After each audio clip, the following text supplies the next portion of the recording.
Arrancamos esta sesión en la cual nosotros vamos a pasar a un nuevo grupo de temas, ¿sí?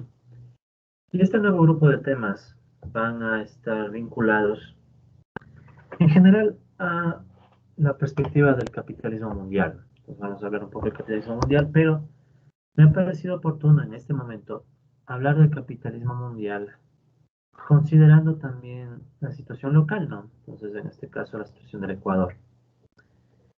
Entonces, la sesión de hoy va a enfocarse en discutir un poco a profundidad cómo la pandemia del coronavirus ha llegado al Ecuador, ¿ya? Y un poco a partir de esta discusión poder entender la importancia del estudio de la crisis, ¿sí? Porque a veces se puede menospreciar la necesidad de entender la crisis desde una perspectiva, si se quiere, amplia, pero también desde una perspectiva concreta, ¿no? A veces uno puede estar demasiado preocupado de los modelos o de la parte teórica y descuidar la parte más real. Entonces ahora quiero darle un poco más de elementos de realidad a la situación, ¿no? Entonces, bueno, entonces vamos a hablar un poco, en la sesión de hoy se va a llamar así, vamos a hablar un poco de estancamiento económico al colapso por el coronavirus, que de hecho es una, bueno, se quiere decir de alguna forma, es un preámbulo para hablar de la globalización. ¿Ya? Entonces vamos a ver el Ecuador y después del Ecuador vamos a ampliar nuestro enfoque al análisis del mundo.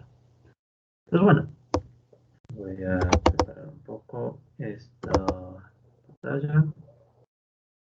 Bien, entonces espero que tengamos en pantalla la presentación. Entonces si alguien me puede confirmar a través de WhatsApp que la presentación se puede ver, sí, porque ahora sí mi pantalla está completamente cubierta. Le agradeceré, ¿no? Más para confirmar que estamos viendo en orden. Pero bueno, pues como les decía, eh, si alguien me puede confirmar por WhatsApp que está viéndose la pantalla, les agradezco. Y en general, el día de hoy vamos a hablar de este tema, ¿no? Un tema muy concreto, muy específico sobre la situación económica que está enfrentando el Ecuador. Bueno, entonces, para empezar, creo yo que vale la pena contextualizar un poco eh, cuál es el momento que vivimos, ¿sí? Entonces, cuál es el momento que vivimos. Y es un momento que me atrevo a decir que combina una suerte de etapa de estancamiento y una etapa, perdón, de colapso. Entonces yo creo que estamos en esa suerte de mezcla entre estancamiento y colapso. ¿Ya? Por ejemplo, aquí ustedes pueden ver en esta lámina las previsiones que ha hecho el Banco Central sobre cómo está avanzando o cómo se espera que avance la economía ecuatoriana en este año 2020. Entonces, lo que nosotros podemos ver es que en el 2020 se espera una caída de la economía ecuatoriana de entre el 7 a casi el 10%, 9,6%. Y eso que tal vez es un escenario optimista. Y pese a ser optimista, porque yo estoy seguro que tal vez aquella va a ser más fuerte, pero bueno, habría que ver qué pasa. El caso es que los datos dan a entender que este año es el peor de la economía ecuatoriana casi desde que existen registros, o sea, desde 1927. Entonces hay algunas caídas previas que han sido importantes para el país. Por ejemplo, en el año 93 la economía del país se cayó 4,2%, en el 99 se cayó 4,7% y en el 2016 se cayó 1,2%. Pero la caída del 2020 es la peor que ha enfrentado el país en su historia contemporánea. Y bueno, si uno revisa los datos un poco más a detalle, corrigiendo por tamaño de población, ¿no? A eso nos referimos con la tasa de crecimiento per cápita. O sea, esta tasa de crecimiento del PIB real per cápita, ¿qué hace? Me dice en cuánto crece los recursos que van a cada habitante en promedio. Entonces, más o menos la idea, cuántos recursos van a cada habitante en promedio. Y lo que podemos notar, colegas, es que hay una drástica caída de este ingreso por habitante, especialmente en el 2020. Vemos que hay una caída del 9,4%. Bueno, estimaciones más, estimaciones menos. Pero el punto es considerar que la economía ecuatoriana está en su peor momento, tanto en términos agregados globales como también a nivel de el ingreso por habitante. Y ese problema lo podemos notar incluso a nivel de, ustedes pueden ver aquí, a nivel de los ciclos económicos del Ecuador. ¿Sí? Entonces, ustedes pueden ver, por decir, que, a ver si puedo contar, ya. Entonces, ustedes pueden notar que en el periodo 2014-2020, en promedio la economía ecuatoriana muestra una caída de 1,7%, ya el crecimiento de la economía corrigiendo por población, que es peor que la etapa del 93 al 99, que es la época de la crisis financiera. ¿Sí? Estoy ya viéndolo más históricamente, no por periodos. ¿Qué nos da a entender esto? Una vez más, la economía ecuatoriana está muy complicada, ¿sí? Y estamos tal vez en la etapa de caída del ciclo. Entonces es una etapa muy compleja, ¿no? Es decir, el Ecuador tiene sus ciclos. Incluso si quieren pueden empatar un poco esto con el modelo de Goldwyn. Recuerdan que en el modelo de Goldwyn hablábamos de los ciclos que existen en el capitalismo. Entonces en el Ecuador se puede ver eso, pero obviamente hay una variable clave que también hay que considerar que no estaba en los modelos y es el precio del petróleo. Ustedes pueden ver en esta lámina cómo las etapas de mayor expansión o los ciclos más amplios, ¿sí?, de la economía ecuatoriana más o menos coinciden con las etapas de mayor expansión de los precios del petróleo. Aquí ven los precios del petróleo ajustados por inflación y aquí pueden ver los ciclos de la economía, lo que les presenté antes. Entonces podemos notar que las grandes etapas de expansión que fueron en los años 70 y las expansiones fuertes que se vivieron entre los años 2000 hasta 2013 más o menos coinciden con las grandes etapas de expansión del precio del petróleo. ¿Sí? No es exacto, pero más o menos. Y esto nos da a entender que nuestra economía, el Ecuador, depende bastante del petróleo, lo cual es obvio, pero también los ciclos dependen del petróleo. Es decir, incluso si quisiéramos pensar en un modelo más completo versus el modelo de Goodwin, se puede pensar en un modelo de Goodwin de economía abierta dependiente de un producto primario. Y existen modelos no exactamente iguales, pero con una idea parecida. Pero bueno, y creo yo que aquí esta gráfica va a ser aún más ilustrativa de cómo se puede notar el problema que vive la economía ecuatoriana. Ustedes pueden ver aquí el PIB per cápita, o sea, el ingreso por habitante promedio. ¿Ya? En el año 2000, en promedio, al año, un habitante de este país recibía $1,462.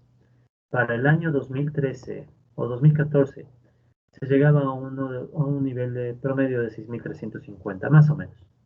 Pues como pueden ver en todo el periodo del 2000 al 2014 ha habido cierta tendencia a la expansión, dejando de lado el año 2008-2009, ¿no? Entonces en el año 2008-2009 podemos ver que hay una ligera contracción. Este es el efecto de la crisis financiera internacional, ¿ya?, que vamos a estudiar más adelante.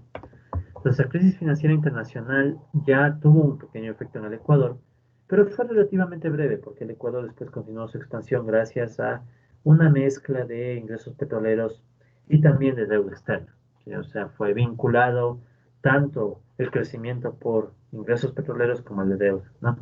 Pero también aquí vemos un pequeño punto que nos conecta con el tema de la globalización, es decir, el Ecuador no es ajeno a las crisis financieras mundiales.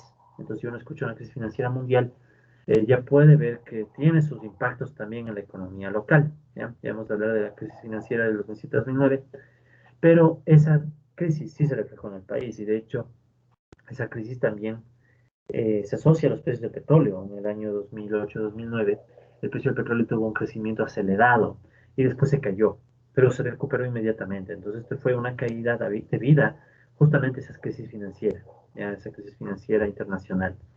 Y eso también nos muestra el rol de la globalización en el Ecuador, ¿no? O sea, el Ecuador está más conectado con el mundo, especialmente a través de los precios del petróleo y las fluctuaciones que se dan en el precio del petróleo, que son también causadas por cuestiones financieras y bursátiles, especulación. Tomen en cuenta que el petróleo se negocia en la Bolsa de Valores de Nueva York y es un petróleo que se cotiza en la Bolsa de Valores y por tanto está sujeto a la especulación. Entonces, es muy probable, no es probable, es un hecho, que muchos movimientos del petróleo sean especulativos y eso se traslada al Ecuador también, ¿no? Pero bueno, el caso es que el Ecuador desde el 2014 ya empieza a vivir una etapa de estancamiento. O sea, en una etapa de estancamiento, el ingreso por habitante ya no crece. En el 2015 hubo una caída importante del precio del petróleo, ¿sí? Entonces, la caída de acá, de la cual ya no hubo recuperación. Es diferente a la que hubo en el periodo 2007, 2008 y 2009. Entonces, si ven que cayó el precio del petróleo y después se recuperó. En cambio, la caída del 2015 significó caer para ya no recuperar como antes, ¿sí? Y eso se ve en la economía ecuatoriana con una caída, ¿sí?, de los precios del petróleo que llevó a un estancamiento de años.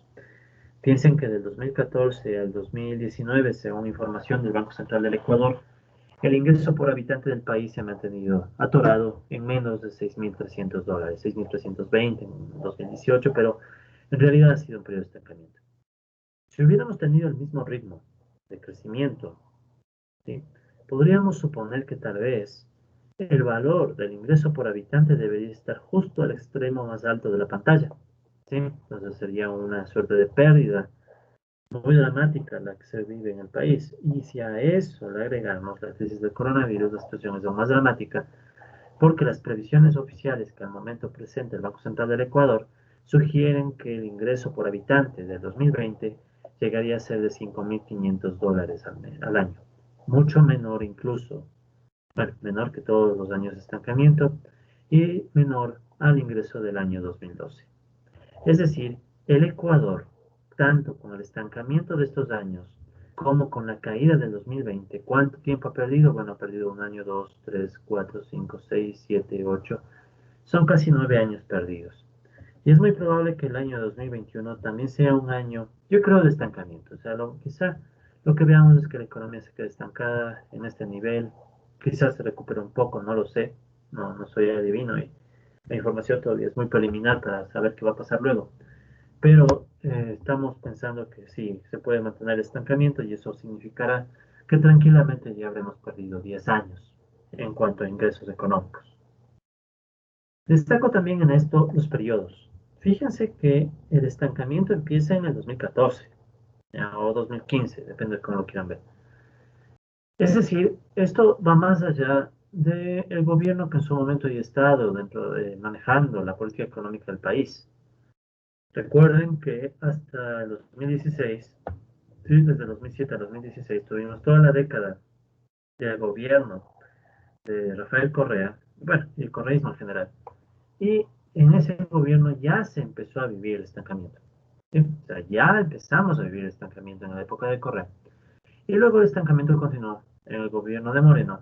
Y luego se empeora la situación con la crisis del coronavirus, ¿sí?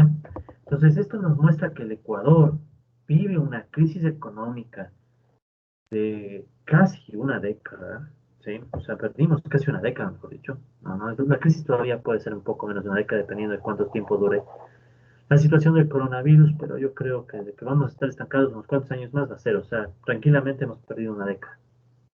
Y esto es complejo. Y es más duro todavía pensar en ese estancamiento. Y piensa en todo lo que implica, porque no es solo hablar de estancamiento, es hablar de que toda la situación económica que hoy, por ejemplo, golpea incluso a varios de ustedes, puede estar golpeando a mí, puede estar golpeando a mucha gente, ¿sí? Es una situación que no se ve desde ahora, se ve desde antes, sino que obviamente el coronavirus exacerbó el problema, lo volvió mucho más grave. Pero la situación económica, ¿sí?, de este país ya venía mal. Entonces, como que el coronavirus vino a darnos el golpe de gracia, que ha dejado mucho más debilitada la economía, y lo cual es más indignante cuando uno ve cuántos recursos llegó a tener el país. Por ejemplo, en esta gráfica que ustedes están viendo, pueden ver cómo se distribuyen las exportaciones petroleras del Ecuador, ¿sí?, de la petrolera estatal, CEP en su momento y ahora Petroecuador. Pero esta es la distribución de las exportaciones que van al Estado. Y nótese que hay una fuerte concentración de exportaciones en el 2007 hasta el 2019. Juntos, 2007 a 2019, si no corregimos inflación, más del 70% de lo que Petroecuador o CEP en su momento, la empresa petrolera del país, ha exportado, el 70% de esas exportaciones de petrolera estuvieron entre los años 2007 a 2019. Es decir, especialmente antes del estancamiento, el Ecuador vivía en una abundancia que no había visto desde los años 70. Claro, incluso esa abundancia se puede notar si corregimos por inflación. Claro que el valor es más bajo, pero igual, tuvimos una concentración agresiva de exportaciones por parte de la empresa pública Petroecuador, lo cual significaba que el país y al Estado, sobre todo, llegaron miles de millones de dólares. ¿Cómo es factible que pese a haber llegado tantos recursos al Ecuador, ahora estemos estancados y para colmo el coronavirus esté generando una destrucción económica sin precedentes? ¿Ya? Entonces esto también tiene que ver mucho con, bueno, por un lado el lugar que ocupa el Ecuador en el mundo. Seguimos siendo dependientes de productos primarios, es decir, podemos exportar bastante, pero si se caen los precios del petróleo, nos complica la economía. Entonces, como pueden ver, más el lugar que el mundo nos pone como país, el Ecuador tiene que ser exportador de materias primas. Y al ser exportador de materias primas, obvio está complicado por lo que pase con las materias primas. Entonces, comprendiendo esta situación, ¿sí? De un país pequeño, dependiente del precio del petróleo, que tuvo sus mayores exportaciones en los años 2007 a 2019, pero que se ha ido estancando desde el 2015, nace la duda de, bueno, ¿por qué? ¿Por qué el estancamiento? ¿Por qué la situación tan compleja del Ecuador? ¿Ya? Y es aquí donde voy a presentarles algunos problemas estructurales que tiene la economía de nuestro país. ¿Cuál es el objetivo de eso? Entender un poco mejor la situación y cómo el coronavirus nos llegó. ¿Ya? Entonces, bueno, para estudiar los problemas estructurales del país, ¿ya?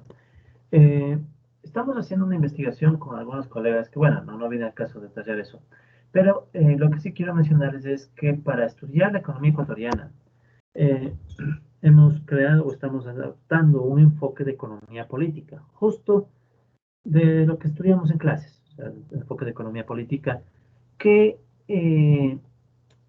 básicamente tiene la siguiente perspectiva, ¿no? Recuerden que una economía depende de varias estructuras económicas, ¿ya? Que son estructuras económicas, básicamente son algunos patrones que más o menos se van repitiendo a medida que las personas mantienen sus relaciones económicas. ¿Cuáles patrones son? Tenemos estructuras de producción, ¿sí? Dentro de las estructuras de producción tenemos todas aquellas actividades encargadas de crear o transformar objetos con valor de uso destinados a satisfacer alguna necesidad.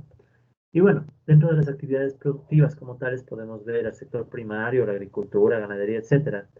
La manufactura puede estar ahí la producción de alimentos, bebidas, tabacos, producción de derivados de petróleo, o sea, manufacturas, construcción y también algunos servicios productivos como reparaciones, transporte, comunicaciones, etcétera. ¿Ya? Luego pueden tener una estructura encaminada a la extracción. ¿Qué queremos decir con extracción? Bueno, básicamente extracción de petróleo y un poco minería, aunque todavía la minería no es significativa en el Ecuador, ¿ya? De eso podemos tener una discusión más adelante. Pero ese sería en cambio las estructuras de extracción. Tenemos también estructuras de circulación. ¿Qué significa la circulación? Se transfieren los objetos, se transfiere la propiedad, ¿no? Y esa transferencia se puede hacer por medio de mercancías o a través del dinero, por medio de las finanzas. A nivel de mercancías, la transferencia se da sobre todo con el comercio y a nivel de las finanzas a través de la intermediación financiera. Y bueno, también hay otra estructura que es la administración pública, que bueno, es básicamente todas las actividades que hace la burocracia y también sectores de defensa y seguridad social. Los servicios de educación y salud, por si acaso, públicos, no están en la administración pública, sino que están como actividades productivas. ¿Ya? Puesto que educación y salud proveen objetos o servicios, en este caso, que sí satisfacen necesidades, ¿ya? Entonces, por eso los ubicamos en el lado de la producción. En cambio, la administración pública no influye en nuevos objetos, sino que más bien contribuye o afecta a la distribución de los objetos, por ejemplo, a través de los impuestos y cosas así, ¿ya? Entonces, todas esas estructuras de producción, extracción, circulación local y administración pública las vamos a ubicar del lado de la oferta. Del lado de la demanda, en cambio, vamos a ubicar otras estructuras, como el consumo. ¿Ya? ¿Qué queremos decir con el consumo? Es una situación en donde los objetos se usan sin el propósito de volver a crear nuevos objetos. ¿Ya? Y bueno, dentro del consumo está el consumo privado y el consumo del gobierno. ¿Ya? Aparte de eso tenemos la reproducción, ¿sí? Que tiene que ver más con el análisis de la dinámica de la inversión, o sea, cómo en el tiempo se vuelven a crear las condiciones para que las demás estructuras económicas existan, ¿sí? Y también tenemos circulación con el resto del mundo, que se reduce a importaciones y exportaciones, ¿ya? Es el flujo más que nada de mercancías que tenemos con otros países, ¿ya? Y bueno, también tenemos estructuras de distribución, que estas estructuras indican cuánto se asigna de la producción a cada clase social, ¿de acuerdo? Entonces, bueno, ¿Por qué les hablo de esto? Dos razones. La primera razón es para entender un poco mejor los resultados de lo que vamos a entender, a revisar más adelante. Pero por otro lado, es porque me interesa que empiecen a ver que algunas nociones de economía política, de hecho, sirven precisamente para estudiar sociedades concretas. Aquí pueden ver el caso del Ecuador. Entonces, ¿qué es lo que hacemos? Lo que hacemos es tomar estos conceptos que vienen muchos de la economía política y adaptarlos a diferentes conceptos que provienen de las cuentas nacionales de los países. ¿Ok? De hecho, existe toda una área de contabilidad nacional un poco más cercana al marxismo, que bueno, no tenemos mucho tiempo para estudiar los detalles, pero les dejo aquí las referencias. Sé que tienen algunas referencias que pueden estudiar sobre ese tema. Y también están algunos trabajos que yo mismo he hecho en anteriores ocasiones. Entonces, bueno, a través de este análisis de las estructuras económicas del país, es factible presentar algunos resultados, entre ellos cuáles. Aquí ustedes pueden ver algo que me he atrevido a llamar las redes estructurales de flujo monetario. ¿En qué consisten estas redes estructurales de flujo monetario? No les voy a mentir, me basé en las redes que estudiamos cuando hablamos de los sectores. ¿Se acuerdan que nosotros hablamos cuando teníamos los modelos del sector uno y del sector 2? No, no solo hablamos, construimos también unas redes que nos mostraban cómo fluía el dinero de un sector a otro. ¿Sí? Recuerden que nosotros vimos eso al estudiar los sectores, los modelos sectoriales de Marx, ¿sí? Y también de Harris. Entonces, ¿qué es lo que vemos aquí? Algo parecido. Cada uno de los nodos representa la cantidad de dólares que llegan a una estructura. ¿Ya qué estructuras tienen? Por ejemplo, tenemos la estructura de producción, que es la estructura E1, ¿sí? Pues tienen esta estructura. Tiene la estructura de extracción, que es la E2, ¿ya? Pueden ver que la E2 tiene ciertos recursos provenientes de la E7, ¿no? La E7 es circulación con el resto del mundo. Y así, ¿no? Entonces, cada uno de estos nodos les va indicando el número o la cantidad o el monto de dólares que llega a la estructura, y en cambio los enlaces, ¿sí? Les van diciendo los dólares que salen de la estructura, ¿sí? Y obviamente llegan a otro. ¿De acuerdo? Entonces aquí pueden ver los flujos de dólares que salen de la estructura de 9. O sea, que es de 9, por ejemplo, el 9 es el propio PIB, ¿ya? El propio PIB salen dólares que alimentan a E5, que es el 5 es el consumo. También alimentan a E6, que es la reproducción. Aquí está la inversión, ¿de acuerdo? Entonces van dólares así. Pero fíjense que a la vez el consumo, que es el E5, ¿sí? Puede generar dólares que van a E1, que es la producción, la venta. Resulta ser que el sector productivo vende mercancías para el consumo, entonces van dólares al sector productivo. Pero a la vez el sector productivo manda dólares a E8, que es E8, la distribución, salarios y ganancias. Y así. Pues como ustedes pueden ver, hay un flujo de dólares entre las diferentes estructuras que están componiendo la economía ecuatoriana. ¿Ya? Entonces, si quieren, aquí podemos ver una primera aplicación mucho más concreta, ¿sí? Del modelo de estructuras, perdón, sí, de estructuras sectoriales, ¿ya? Los modelos sectoriales de Marx. Entonces, ¿qué es lo que podemos notar a través de esta información que se construyó con análisis insumo-producto? ¿Ya? Entonces, del Banco Central del Ecuador hay un análisis insumo-producto que da información para poder hacer esto, junto con la clasificación que les presenté en esta tabla. ¿Ya? Entonces, juntando eso, ¿qué obtenemos? Obtenemos una red dinámica. ¿Por qué dinámica? Porque obviamente cambia con los años. Pero noten lo que pasa desde el 2015. Desde el 2015, esta red, ¿sí? Que parece que se está expandiendo, los elementos van expandiéndose, pero desde el 2015 la red se estanca. ¿Sí? Entonces la red y las estructuras se estancan y no hay cambios. O sea, en términos de enlaces, lo único que ha cambiado es que se hizo más grande hasta el 2015, pero no han cambiado a detalle, o sea, los enlaces no han cambiado la estructura del país, la estructura económica, ¿ya? Y esa red, que aquí, bueno, la pueden ver ya en el 2018, ¿sí? Puede descomponerse aún más. ¿Por qué puede descomponerse? Porque recuerden que del cuadro que les presenté hay un montón de actividades económicas que componen cada una de las estructuras, también aparte de subestructuras. Entonces ustedes pueden desglosar, piensen, sector uno y sector 2, pero después le pueden abrir más a subsectores, y de subsectores pueden abrir a más, hasta ramas de actividad. Entonces, si ustedes hacen ese ejercicio, ¿ya? Más o menos, pueden llegar a tener redes todavía más complejas. Entonces, aquí pueden ver que ya tenemos no estructuras, sino subestructuras, ¿ya? Porque es un nivel de desagregación mayor. ¿Y qué es lo que vemos? Una idea parecida. tenemos todas las estructuras de producción, que son estas que estoy resaltando, desde la SE11 hasta la 14, pero ya cada una representa actividades más concretas. Por ejemplo, el SE11 representa el sector primario, el SE12 representa el sector de manufactura, 1.3 construcción y 1.4 los servicios productivos. ¿Bien? Y obviamente sabemos que, por ejemplo, dentro de manufactura hay un montón de cosas más que ya se pueden abrir también. Pero bueno, ahí tenemos la producción, tenemos la extracción, tenemos también la circulación, ¿sí?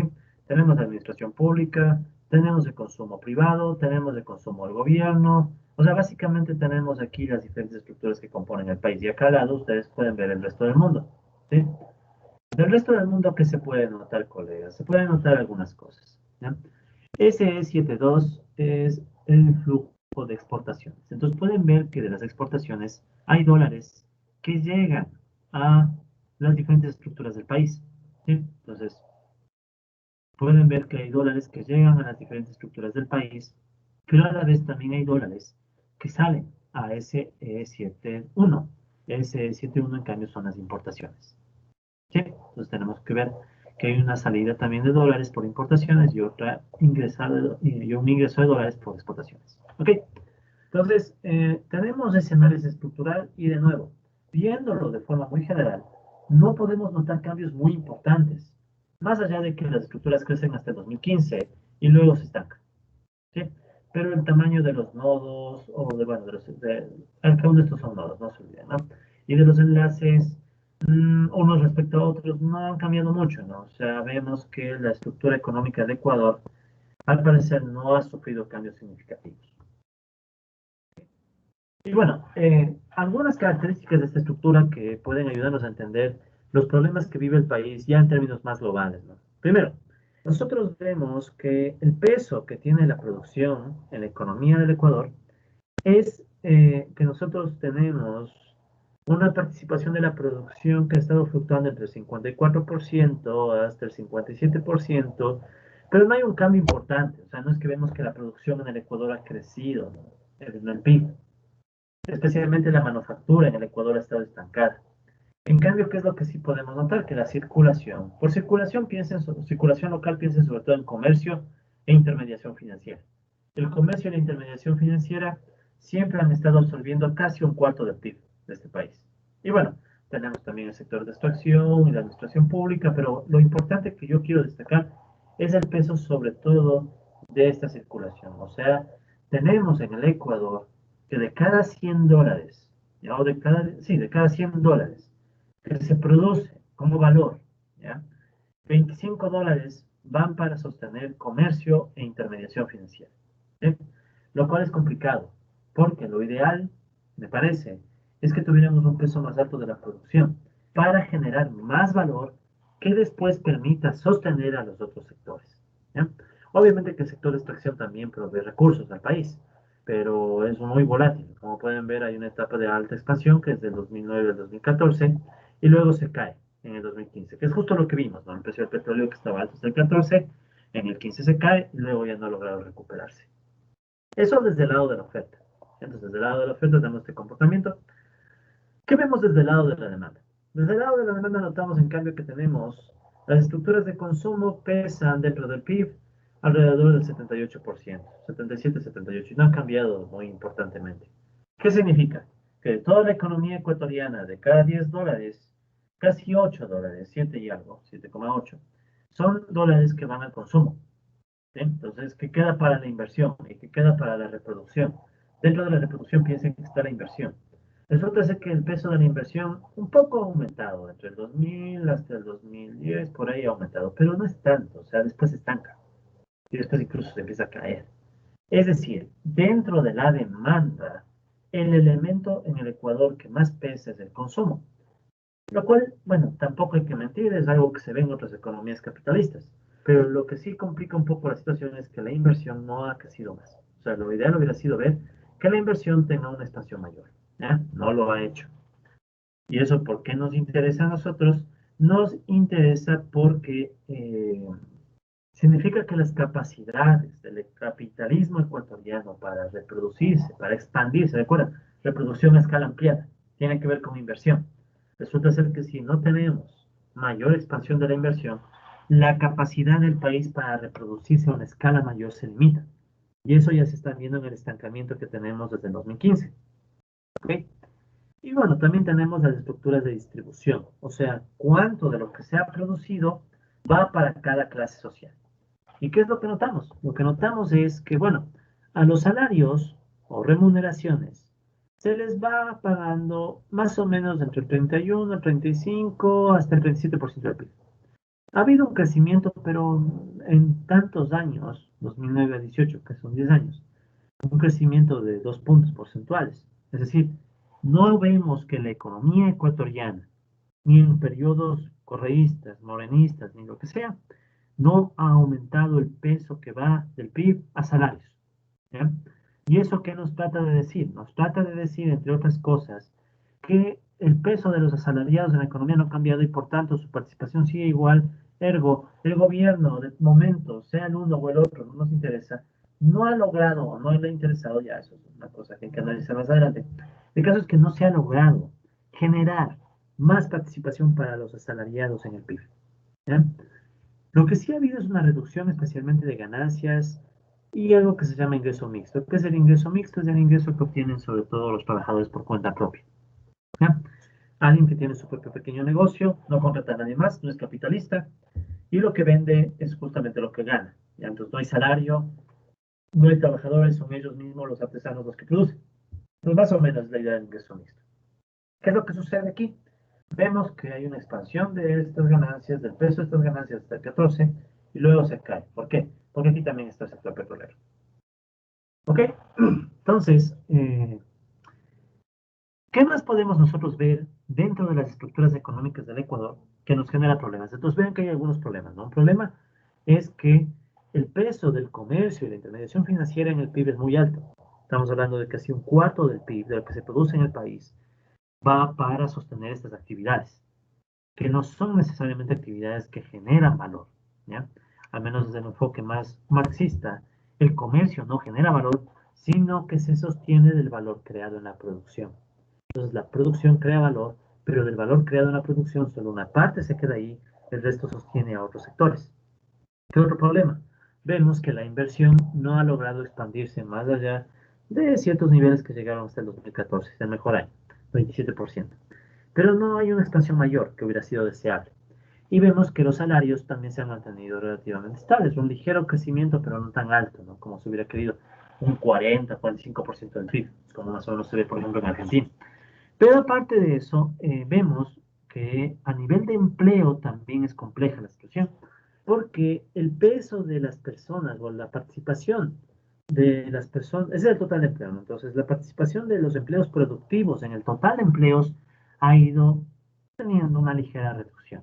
Es decir, en el año 2009, el 74% de todos los trabajadores se encontraban empleados en actividades que podemos llamar productivas. Para el año 2018 se cae al 68%. Es decir, el empleo productivo, o sea, en estas actividades productivas que crea el valor que sostiene al resto, no es creciente, es decreciente. Y más bien que ha crecido el empleo en la circulación del 23 al 29%, ¿ya? No son crecimientos muy grandes, pero son mayores que los que vemos en otros datos. Uno. Y dos, está aumentando o ha estado aumentando en estos tiempos la gente empleada en actividades que no se enfocan a crear valor, al menos según el marco marxista en el cual el valor solo viene de la producción. Es decir, tenemos un porcentaje de gente, casi el 30% de trabajadores del país, empleados en actividades que no generan valor. Y esto es paradójico. ¿Por qué tenemos el 30% de personas empleadas en estas actividades, pero el PIB es del 25%? Y lo peor es en la producción. En la producción tenemos 57% de participación de la producción, del PIB. Y en cambio en empleo tenemos 68%. ¿Qué significa esto? Más o menos. Lo que puede estar significando es que tanto en la producción como en el comercio tenemos gente que está en labores casi de subsistencia con ingresos muy bajos. Ejemplo de ello es la agricultura. Clarísimo ejemplo. Hay gente trabajando en la agricultura es una de las ramas de actividad que más empleo da en este país, pero al mismo tiempo genera ingresos muy bajos. Entonces las personas de los sectores rurales que están empleadas en agricultura, sí, tienen empleo, sí, es producción, pero generan ingresos muy bajos y entonces gente sometida a veces hasta la sobreexplotación laboral propia, o sea, ellos mismos se sobreexplotan tratando de sobrevivir, o ajena, ¿sí? Porque, por ejemplo, tenemos la actividad del banano. El sector bananero es uno de los que más sobreexplotan trabajadores en este país. Y en el comercio lo mismo, tenemos mucha gente trabajando en el comercio, pero es gente que a veces no es que esté en grandes cadenas comerciales, trabaja en el comercio, pero a veces el comercio es ir y salir a vender alguna cosita en la calle. Entonces también eso es complicado, ¿sí? Tenemos un peso muy fuerte de la gente trabajando en el comercio, que no necesariamente es el comercio una situación ideal, sino que es comercio de subsistencia y al final cualquier comercio, pensemos en el Supermaxi, contrata gente, pero no es gente para crear nuevas mercancías, sino para ayudar a trasladar y a vender las mercancías que ya fueron creadas en la producción. Entonces, esto es un problema serio que el Ecuador venía teniendo ya desde hace años, ¿sí? Si bien es un problema que existía antes de que nos caiga la crisis del coronavirus. Ahora, tomemos el caso de la producción, ¿sí? Y desglosemos el detalle, ya desglosemos el detalle de cómo la producción interactúa a nivel de flujos monetarios. Entonces, ¿se acuerdan que nosotros teníamos una red en donde la producción era un nodo o solo cuatro nodos? Ahora estamos abriendo todas las actividades de la producción. Sí, pero aquí pueden ver que están todas las actividades de la producción, ¿de acuerdo? Y estas actividades de la producción interactúan unas con otras en flujos de dólares. ¿Ya? ¿Qué es lo que podemos ver cuando hacemos estas redes estructurales para el caso de la producción? Ya, en concreto, estos son los dólares que fluyen por insumos. O sea, un sector tiene que mandar dólares para comprar insumos. ¿Ya? ¿Qué es lo que vemos? Lo que nosotros podemos ver es que el flujo más drástico es un flujo que va del nodo SE1217 al SE71. ¿Qué significan estos códigos? SE1217 es básicamente fabricación de productos refinados de petróleo, derivados del petróleo, combustibles. Resulta ser que el Ecuador, en sus estructuras de producción, tiene una fuerte tendencia a sacar dólares para conseguir combustibles y lubricantes. ¿Y a dónde se van esos dólares? Que es el SE71, importaciones. Entonces, ¿qué es lo que vemos? Que la estructura de producción del Ecuador tiende a mandar dólares o expulsar dólares para, básicamente para importar combustibles. Combustibles que no es solo para el transporte público, sino también para la industria. El diésel, por ejemplo, es para la industria muchas veces. Pero no solo es eso, vean que también hay flujos que salen desde el nodo SE1218, que es el SE1218, fabricación de productos metálicos y no metálicos. Resulta que el Ecuador casi no tiene producción metálica. Entonces, todo lo que ustedes ven en el país, que son metales o derivados de metales, muchos son provenientes de importaciones, es decir, el sector de metales es básicamente un sector importador que saca dólares. Otro sector que saca dólares del país que pueden ver aquí, si ven esos nodos que van saliendo, no es el S1219, que es fabricación de productos metálicos y no metálicos, perdón, y el 218, sustancias y productos químicos. El Ecuador no produce productos químicos. ¿Qué le toca hacer? Importar. El S17 recuerden que son importaciones. Entonces pueden ver que estas actividades expulsan dólares del país. También el S1220. ¿Cuál es el S1220? Maquinaria. Es obvio, el Ecuador no produce maquinaria, entonces ¿qué le toca hacer? Importar maquinarias. Expulsión de dólares. Y también hay expulsión de dólares del nodo S1323, que es construcción. La construcción necesita insumos y eso también genera expulsión de dólares. ¿Sí? Y bueno, también hay el S1426, si ven que ese también está sacando dólares. ¿Cuál es el S1426? Es transporte y almacenamiento. Entonces hay que importar varios vehículos para poder sostener actividades de transporte de alimentos y demás. Conclusión, de esta gráfica podemos notar que el Ecuador tiene una presión a sacar dólares por insumos. Es decir, para que en el Ecuador se dé la producción, ¿sí? Las empresas capitalistas y no capitalistas también tienen que importar insumos de una forma agresiva.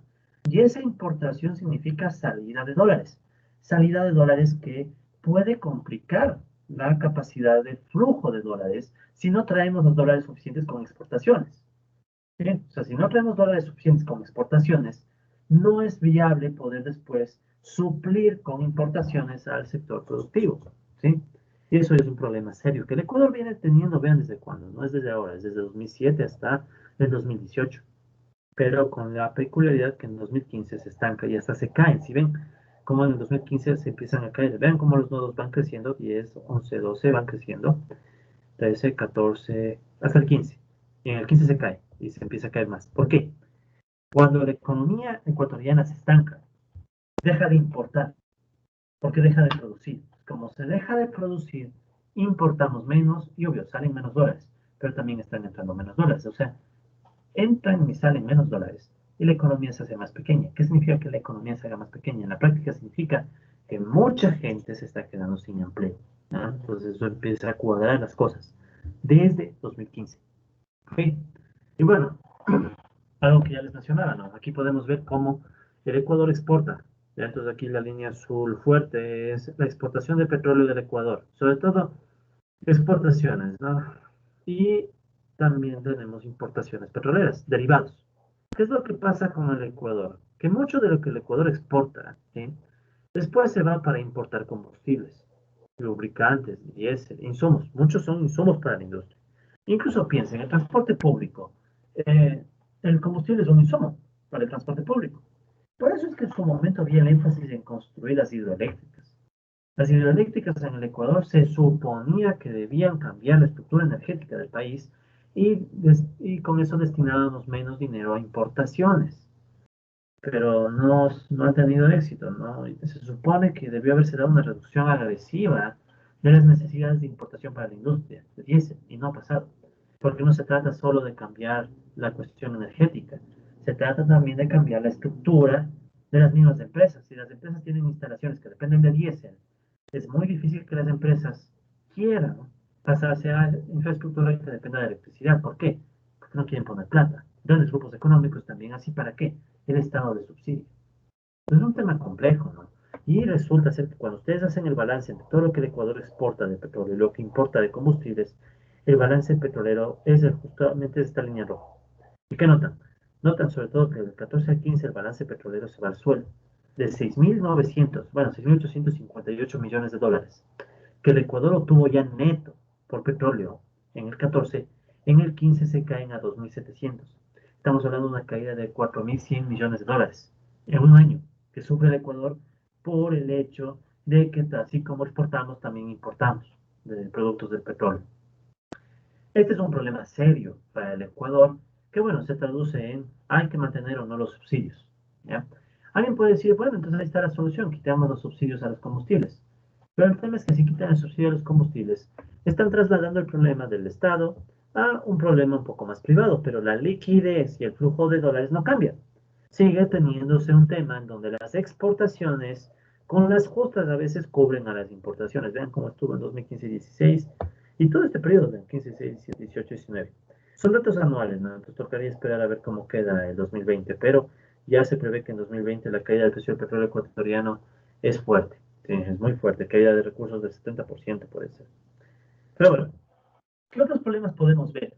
El estancamiento monetario, ¿sí? Por esta cuestión de flujos de ingresos de dólares menos fuerte, ha llevado a problemas como el siguiente. Aquí en esta gráfica pueden ver el dinero, ya cómo se compone la liquidez del país. Quiero que se concentren en la liquidez por depósitos a la vista, primeramente. Los depósitos, esos que tú puedes poner y sacar sin ningún problema, o sea, no a plazo. Resulta ser que los depósitos a la vista sufren una caída en el 2015 y desde el 2016 en adelante se estancan. ¿Ya? Este resultado es complejo, o sea, desde el 2016 vemos un estancamiento de depósitos, ¿ya? Que tiene su lógica, es decir, y aquí, bueno, fue posible obtener datos también para el 2020, que es hasta junio. Pero ¿qué es lo importante? Lo importante aquí a destacar es que tenemos una economía que se estanca y el estancamiento empieza a verse en varios lados. Entonces, como pueden ver, lo que decíamos de la crisis no es en una variable, es en varias variables. ¿Sí? Entonces ya vieron cómo antes podía servirnos un modelo de sectores para tratar de entender la crisis y cómo se vota dólares. Aquí podría servirnos otro modelo más bien bancario y financiero, como los que vamos a ver más adelante, en donde el estancamiento de flujos provoca que la economía no pueda generar depósitos más ampliamente, que es lo esperable, lo que se desearía en una economía con reproducción ampliada, o sea, una economía que crece. Lo raro es que aquí, en cambio, el circulante, especies monetarias en circulación, o sea, los billetes y monedas, sí ha crecido, lo cual es un poco raro. Ahí hay un tema metodológico. Yo en lo personal creo que hay problemas de medición. Es muy difícil medir los dólares que fluyen en una economía en dolarización. Ya, yo personalmente sí creo que es un problema de medición.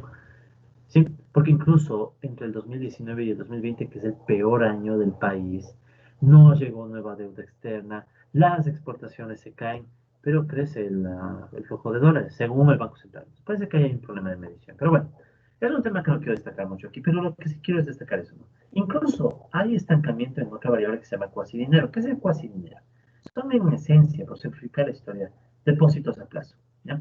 Se les llama cuasi dinero porque en efecto no lo puedes usar como un dinero, como con tu cuenta corriente, digamos. Tu cuenta corriente, o bueno, también las cuentas de ahorros, actualmente tú puedes hacer pagos inmediatos y usarlo como dinero. En cambio, en un depósito a plazo, no puedes usarlo como dinero de inmediato, sino que tienes un tiempo en el cual no puedes sacar el dinero de la cuenta. Entonces, por eso se le llama a veces cuasi dinero. Y ese cuasi dinero también se estanca entre el 19 y el 20.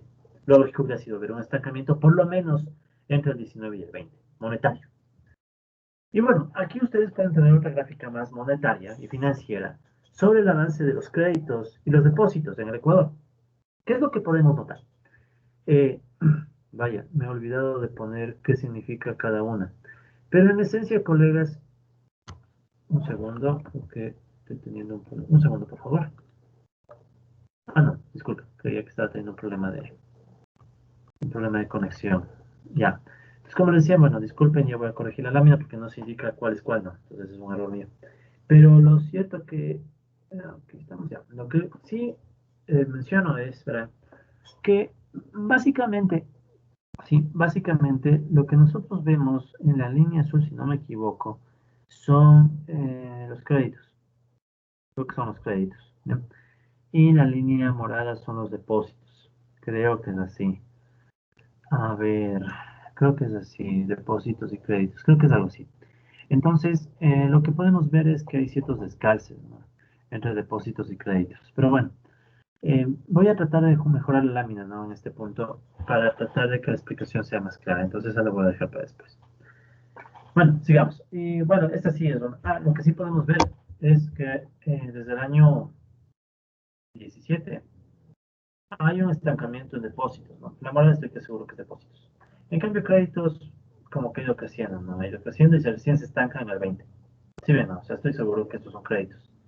Y esos créditos han ido creciendo y se estancan recién en el 20.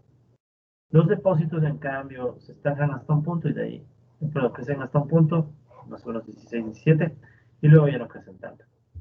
Pero bueno, esto que me interesa más incluso, los temas monetarios, que es un problema que el Ecuador enfrenta ya desde hace algún tiempo. Los precios están estancados. Este es el índice de precios al consumidor, ¿ya? Es un índice para sacar precios. Y la tasa de crecimiento de este índice se usa para la inflación, para estimar la inflación. Entonces, ¿qué es lo que vemos? Vemos que hay una expansión del índice de precios al consumidor hasta 2016 más o menos, y luego se estanca. Entonces, ¿qué vemos? Que es un estancamiento que guarda similitud con el estancamiento del ingreso por habitante, guarda similitud con la caída de los precios del petróleo, guarda similitud también con el estancamiento de las estructuras del país, porque las estructuras están estancadas, y un país que tiene un montón de gente que se dedica al comercio y demás. O sea, ya vemos que había un problema de estancamiento económico del Ecuador y quizás sobre todo por el lado de la demanda. O sea, la gente quedándose sin recursos para demandar y consumir.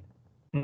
Porque el consumo, como vimos por el lado de la demanda, mantiene un peso altísimo en el PIB también. Pero bueno, y obviamente otro problema estructural que también vale la pena destacar de la economía del Ecuador es el hecho de que las exportaciones de nuestro país son muy dependientes de productos primarios. Hace un par de años escribí un librito que se llama Los Campos de Comercio. Quien guste se lo puedo pasar, está en línea, completamente gratis. Pero el caso es que en ese libro se puede ver que la composición de las estructuras de las exportaciones del Ecuador es básicamente productos primarios. De hecho, de esa información mismo saqué para poder hacer este gráfico rápido. Y es que pueden ver que las exportaciones del Ecuador, del total de exportaciones, entre el 70 y el 80% son solo productos primarios. ¿Sí? O sea, de cada $100 que el Ecuador obtiene por exportaciones, 80 son primarios. Y son sobre todo petróleo, camarón, banano, o sea, son pocos productos primarios. Es más, desde el 2016, que arrancó el estancamiento, el peso de los productos primarios de las exportaciones ha crecido.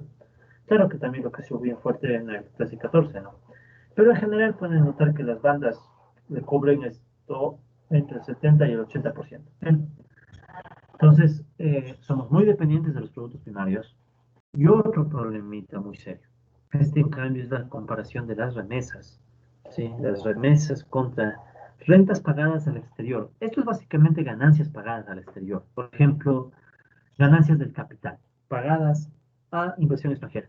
O también ganancias pagadas a, bueno, inversión extranjera es lo más importante. O sea, cuánto el país saca de sus recursos para pagarle el capital transnacional extranjero, como las telefónicas. Ustedes saben que las telefónicas no son ecuatorianas y cuando las telefónicas ganan, tienen que mandar el dinero de las ganancias afuera del país. ¿Qué es lo que estamos viendo? Y esta es una tendencia muy compleja que no he fijado, no me he dado cuenta que mucha gente le presta atención, se lo pasan por debajo, ¿no? No se ve mucho este problema. Resulta ser que por años hemos sabido que las remesas han ayudado a que ingresen dólares al Ecuador.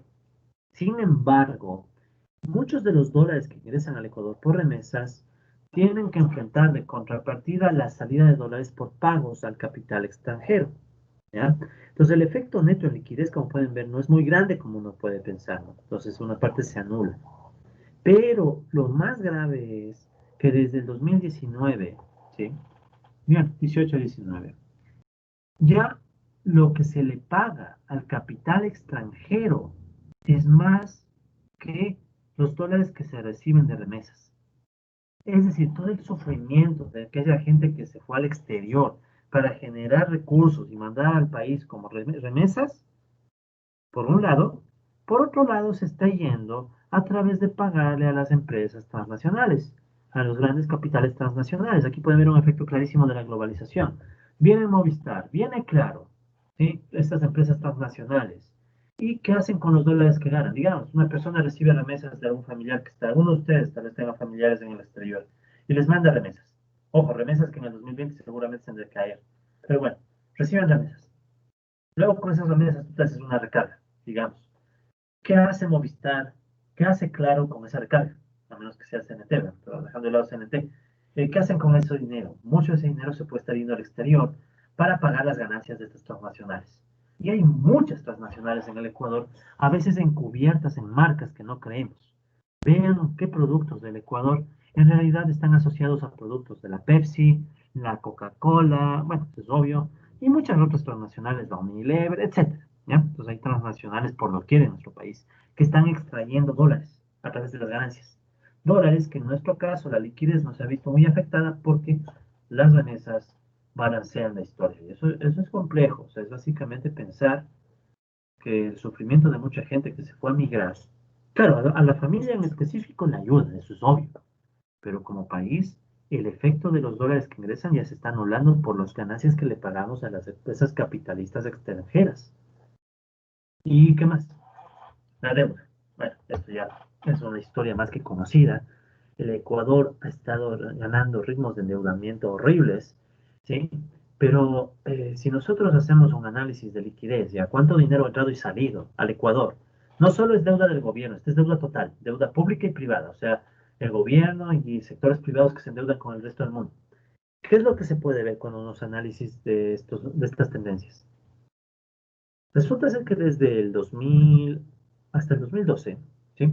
El amarillo es básicamente lo que el Ecuador sacaba de dólares por pagar intereses y amortización, servicio de la deuda, intereses y amortización. El azul, en cambio, representa el dinero que llega al país por desembolsos. Sí, o sea, el Ecuador pide una deuda y les llega plata, pero también tiene que pagar deudas pasadas, interés y amortización. Como pueden ver, especialmente desde el 2013, el Ecuador ha logrado hacer que sean más los desembolsos que las amortizaciones y los intereses. Pero eso significa algo, significa en esencia que desde el 2012, ¿ya? El Ecuador ha estado ganando más y más deuda y esa más y más deuda, tarde o temprano, no necesariamente ya, pero tarde o temprano tiene que verse como más intereses por pagar. Y de hecho ya ven que el interés y la amortización de la deuda externa ha empezado a crecer. ¿Sí? ¿Qué significa? Aquí pueden ver en verde el saldo neto, ¿no? De dólares que fluye. Pueden ver que el saldo neto de dólares es que en los mejores años el Ecuador se endeudó bastante, como el 14, pero también en los peores años, como el 16 o el 19, antes de la pandemia. O sea, el Ecuador necesita deuda externa creciente para pagar intereses y amortización de deuda pasada. Si el Ecuador no logra obtener deuda creciente, tenemos problemas porque en cambio las amortizaciones de intereses toca pagar. ¿Sí? Entonces es complicado, o sea, el Ecuador está complicado porque tal vez mucha de su liquidez, de los dólares que usamos, también dependen de la deuda. Pero aquí viene otra lógica, otra duda. Nos endeudamos con montos cada vez mayores, pero al mismo tiempo no crecemos. ¿Por qué? O sea, yo recuerdo que hace años, un par de años tal vez ya, puede ser, al menos un año siquiera, me invitaban alguna vez a ir a conversar en una radio y me preguntaron alguna pregunta que me marcó, me dejó pensando todo el tiempo y me decían, pero si viene más de algo de servir, vean de lo que ha servido. Economía estancada, empleo deteriorado y más deuda. O sea, es un poco, o sea, como que algo no cuadra, ¿no? Es decir, un país que está requiriendo más y más deuda, pero que no crece. Y vamos a ver que el empleo está deteriorado. Entonces, ¿qué está pasando? Que mucha de la deuda se está yendo para pagar deuda pasada. O sea, estábamos contrayendo deuda para pagar deuda pasada. También, ¿no? Porque también usamos la deuda por otros fines. Y bueno, justamente vamos a otra de las características clave de la crisis del coronavirus, que es la destrucción del empleo. ¿Qué ha pasado con el empleo en el Ecuador? Aquí tienen una gráfica que representa lo que se conoce como empleo adecuado en los datos oficiales, ya como porcentaje de la población económicamente activa. El empleo adecuado, por simplificar la historia, es básicamente el empleo de aquellas personas que reciben más que el salario básico. Personas que reciben más que el salario básico y a la vez básicamente no necesitan trabajar más ya para cubrir sus necesidades. Pero en esencia es salario básico, superior al salario básico. ¿Qué es lo que vemos? Vemos que, bueno, hubo una caída en el 2009, ¿sí? De este porcentaje, o sea, de cada 100 trabajadores, 39 tenían empleo adecuado en el 2019 por la crisis financiera internacional. Y antes hubo la crisis financiera internacional, cayó el empleo adecuado, pero luego se recupera y llega a su mejor año en el 2014. De cada 100 trabajadores en el 14, 49 tenían un buen empleo, por encima del básico. ¿Qué pasa luego? En el 2015 empieza a caer y la mayor caída es 2016. Se cae del 49 al 41%, o sea, es una caída drástica del empleo adecuado y se queda estancado. Empieza a empeorar en el 2019. ¿Sí? O sea, de cada 100 trabajadores en el 2019, solo 39 conseguían empleo adecuado. Si ven cómo es una caída de 10 puntos versus el mejor año. Pero 2020 sí ya es dramático. En 2020, los datos oficiales estiman que de cada 10 o de cada 100 trabajadores, menos de 17 consiguen un salario mayor al básico. O sea, que recordemos que el básico no es gran cosa, son $400. Es decir, que de cada 100 trabajadores, menos de 17 reciben $400 al mes. Eso es complejo. Claro que también hay que tomar los datos con cautela porque 2020 es un año en donde el Instituto Nacional de Estadísticas y Censos, del INEC, que es el que levanta la información, no pudo levantar la información como siempre lo hace. En 2020 tuvo que usar encuestas telefónicas. Entonces es probable que este dato tenga un sesgo. ¿Sí? Ahora, no sé si es un sesgo para arriba o para abajo. Es decir, no sé si el dato real sea más alto o más bajo. Ojalá sea más alto, pero no estoy seguro. Es decir, si el dato es real, estamos con una situación de empleo crítica. ¿Ya? Y es más, la tasa de desempleo estimada por el INEC es de 13,3% para junio, cuando en diciembre del año anterior se estimaba en 3,8%. Verán, en el Ecuador el desempleo siempre está subestimado. Pero si a pesar de ser empleo subestimado, crece en semejante magnitud de 3,8 a 13,3, o sea, casi 10 puntos, ¿cómo será un dato más realista? O sea, menos subestimado. ¿Ya? Es complicado. O sea, la situación del desempleo en el Ecuador se ha vuelto grave. O sea, de un desempleo que era medio maquillado, bajo, subimos a un desempleo agresivo. ¿Cuánto será el desempleo actualmente, no? Y bueno, aquí está el empleo adecuado que les decía, ¿no? Aquí está el empleo adecuado del 16,7%. Ahora, veamos la situación por áreas urbanas y rurales.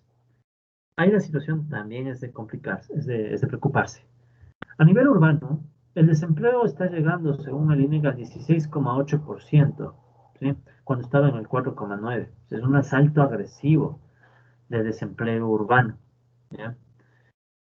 Y bueno, El empleo adecuado urbano está en 20%, 20,2.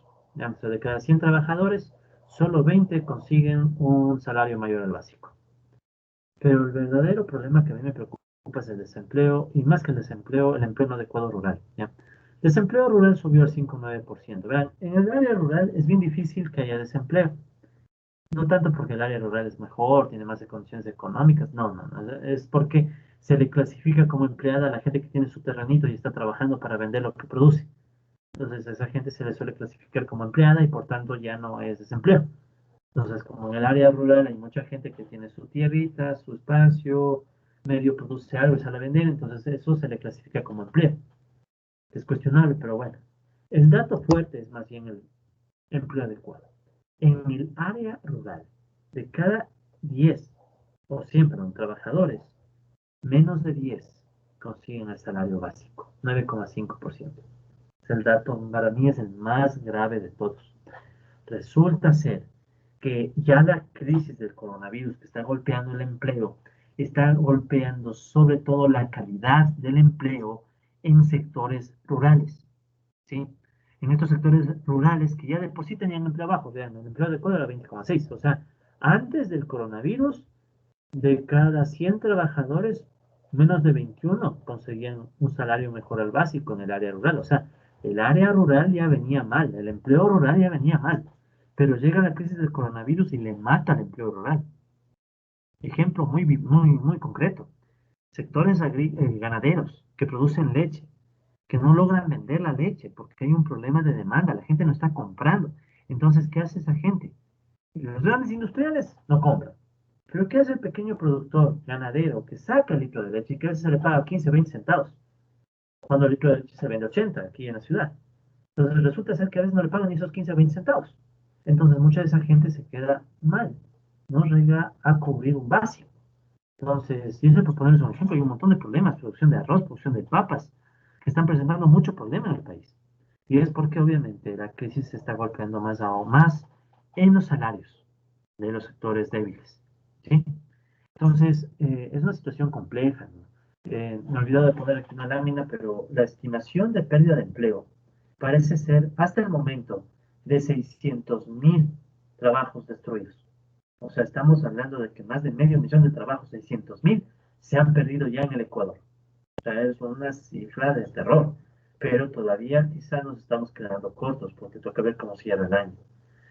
Algunas personas y algunos datos parecen indicar que puede haber cierta recuperación cuando la economía vuelva a abrirse, pero seamos claros, si ya el Ecuador venía estancado, llega el coronavirus y la apertura económica es muy delicada, es muy difícil creer siquiera que vamos a volver a como estábamos antes, o sea, no vamos a volver tal vez ni al estancamiento que teníamos antes. O sea, es una situación grave, con pérdida, ya les digo, de más o menos unos 600.000 empleos. Eso estiman el INEC y el Banco Central. Con datos del IES, de desafiliación de la gente, se estaba hablando de unos 270.000 trabajos perdidos, formales, porque es formal, o sea, alguien que está en el IES y todo, perdió el empleo, son 270.000, pero toca ver cuánto empleo informal se pierde. Es complejo, es decir, es una situación muy difícil de afrontar. Y obviamente en medio de esa situación la deuda externa ha ido creciendo de manera, yo diría, infame. El Ecuador al momento tiene una deuda externa de 41.000 millones de dólares. Más una deuda interna de 17.000 millones nos da un total de 58.000 millones. Estos son datos de junio. 58.000, casi 60.000 millones de dólares tiene el Ecuador como deuda. ¿Ya? Y bueno, si ustedes distribuyen la deuda, pueden ver que hay diferentes componentes. ¿Ya? Uno de esos componentes, uno, son los bonos. ¿Ya? Entonces aquí ustedes pueden ver bonos emitidos en los mercados internacionales. Hay una deuda de unos 19.000 millones. De los 19.000 millones, el Ecuador negoció, o renegoció 17.000. Sí han de haber oído las noticias que decían que el Ecuador ya renegoció la deuda. Son 17.000 millones. Pero nos quedan 41.000 millones por renegociar. Y la renegociación no es que nos libramos de pagar, lo que pasa es que ganamos tiempo. Nos dan un poco más de años sin intereses pero ojo, sin intereses de esos bonos. La otra deuda no se ha tocado todavía. Y bueno, la deuda interna en cambio es la deuda que en esencia, al menos la mitad, es deuda que se ha obtenido desde quitarle plata al IES, a la Seguridad Social. Se le ha quitado plata al IES, unos 8.000 millones de dólares más o menos. Y esa Seguridad Social sin plata es la que ha sostenido al Estado. Más otros recursos de deuda interna, ¿no? Bonos que ha emitido el Banco Central y cosas así. Pero en esencia son la gran mayoría bonos que le vendieron al IES y el IES dio plata. Entonces, ¿qué pasa? El IES dio plata al gobierno de la época de Correa, justo hay que decir la verdad, y al IES se dio papeles. Entonces hay un problema muy serio en el IES también. Y bueno, aquí tienen, colegas, la evolución de la deuda pública externa, oficial, oficial, porque aquí no están otras cosas como preventas petroleras, no oficial. ¿Qué es lo que nos dicen los datos oficiales? Vean cómo el Ecuador en el 99 tenía una deuda de 13.000 millones de dólares. En el 2009 tuvimos un mínimo de 7.400 millones. Esto es lo más infame que me parece que pasó en el país. Llegamos a tener el nivel de deuda más bajo, fíjense, desde los años 80. Esto fue en la época de Correa también. En la época de Correa se renegoció la deuda. Al inicio dijimos no vamos a pagar, después pagamos solo una parte y logramos tener una deuda externa súper baja. Si el Ecuador desde ahí replanteaba las cosas y evitaba un endeudamiento, quizá otra era la historia. Pero ¿qué pasó? Que después del 2009, el Ecuador se ha ido endeudando agresivamente, ¿sí? De forma infame, tanto en la época de Correa y también en la época de Moreno. Y obvio, vean el punto al que llegamos. Ahora tenemos una deuda de 41.000 millones de dólares, cuando en el 2009 teníamos una deuda de 7.400. O sea, de 7.400 nos subimos a 41.400 dólares. ¿Sí? Semejante nivel de endeudamiento, que es de casi 34.000 millones de dólares en un lapso de, ¿qué? Poco más de 10, 11 años, no se ha visto en toda la historia del país. Entonces, en toda la historia del país no se ha visto semejante ritmo de crecimiento de la deuda, incluso en los años 80, que fueron unos años complicados. Después del boom petrolero nos empezamos a endeudar. Después del boom petrolero otra vez nos endeudamos, pero ahora con más ganas. Recién, note cómo en el 19 y en el 20 hay estancamiento de deuda. Claro que el 20 es hasta mitad de año, ¿no? Todavía nos falta ver qué pasa hasta el fin de año. Pero aquí es un dato interesante. En el 2020 el Ecuador no ha recibido deuda externa importante, al menos del gobierno. ¿Qué significa esto? ¿Se ha fijado que ya no hay para pagar a trabajadores, para pagar a profesores, para pagar a médicos? O sea, el Estado se ha quedado sin liquidez para pagar a mucha gente. ¿Por qué será? Y resulta que es justo el año en donde se estanca todo y aparte ya no viene deuda externa. Pasa algo que muchos ya acusábamos hace años, pero claro, las autoridades monetarias nunca iban a reconocerlo. Se estaba pagando gasto corriente como sueldos a través de también deuda externa. Y bueno, también ha caído la recaudación del IVA, ha caído la recaudación del impuesto a la renta, que son justos, o sea, también ha caído la recaudación de impuestos. Pero sobre todo ahorita se nota clarísimo que la caída de la deuda externa, o sea, no lo caída, estancamiento. Cayó el IVA, cayó el impuesto a la renta, pero la deuda se estancó. Pero bueno, significa que no está llegando nueva deuda. Si no llega nueva deuda, significa que al Ecuador no están llegando dólares para poder hacer y cumplir los pagos. O sea, nos está empezando a costar el estar dolarizados. Porque si no estuviéramos dolarizados, otro sería el problema. No digo que no habría problemas, habría otros problemas. De evaluación, sobre todo, habría de evaluación. Pero en cambio, en vez de devaluación que tenemos, estancamiento y falta de dólares. Y tal vez si se han fijado las noticias, hay mucha gente que dice que quiere que le paguen. Con legitimidad, obvio. Hay médicos que dicen que quien les paguen está muy bien y de hecho a ellos se les debería pagar urgente, porque ellos son los que están sosteniendo la pandemia. O sea, están tratando de evitar que el sistema sanitario colapse, pero sin sueldos. Pero también piden plata a los profesores, también piden plata a los funcionarios públicos, también, o sea, todo el mundo empieza a pedir plata. Y resulta que el Estado no tiene recursos ni siquiera para, o sea, ni para médicos, que se supondría que es lo más emergente, lo más urgente. Aunque bueno, sí plata para pagar Fuerzas Armadas, Ejército y otras cosas, ¿no? Pero bueno, al punto al que voy es que entonces vemos que cuando el Ecuador llega, deja de llegar deuda nueva y la deuda se estanca, surgen unos problemas financieros que complican al país.